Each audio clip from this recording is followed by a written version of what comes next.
Today I'm going to be talking about Crossplag. Now I had never heard of Crossplag before. Being in academia, we're pretty deep in the world of Turnitin. But in April 2023, I got an email from a reader, a computer science major. And this person said, hey, I really liked your article, but you should check out Crossplag and see how well it does in checking for AI generated work. And so we did.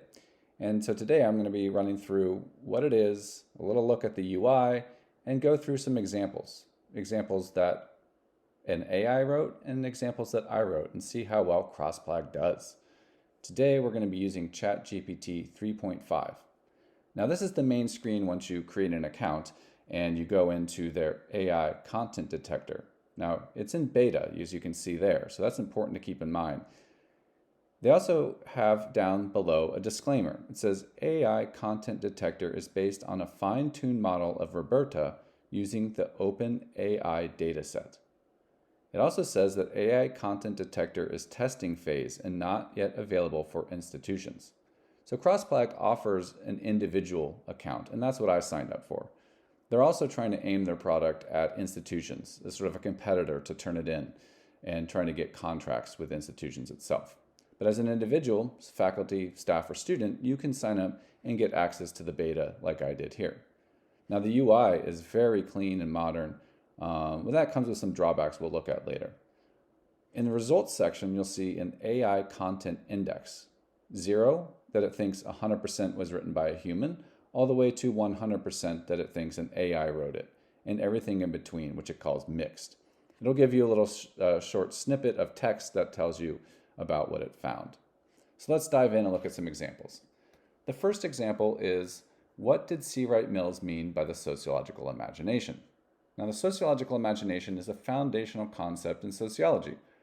In some of my classes, I have my students read this text and have them come up with their definition after reading through the text to see how well they understand it and begin using it in written work. So let's copy this over here and paste it and check it. And look at that. It says 100%. This text is mainly written by an AI. And in fact, it is 100%. Let's look at another example. This one is in a class where I try to have students think about their own personal and family's history with large social forces, in this case, colonialism. So the question asks, how did colonialism historically and today impact your family? And this is from a hypothetical response. The student says, my family is from Europe, I am white, and I live in the United States. Write a 3-paragraph paper that explains how my family was impacted by the history of colonialism. So let's copy this one over. And we'll paste it, check, and another 100% hit where it thinks that this is 100% from an AI. And it's true, it is, as we just saw. So now let's try something where I've written it. The first one we're going to use here is about Du Bois, a sociologist, and his concept of the color line and looking at objective and subjective social perspectives. Let me put this one in here.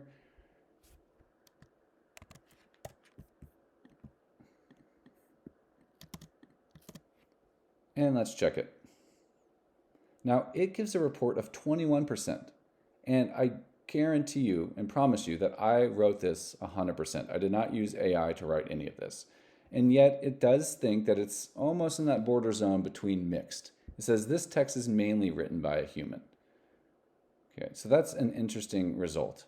Now, unlike Turnitin, there is no highlight here, which it thinks which sentences came perhaps from an AI. It just gives you this little information over on the right-hand side. So it doesn't give you that fine-grained detail.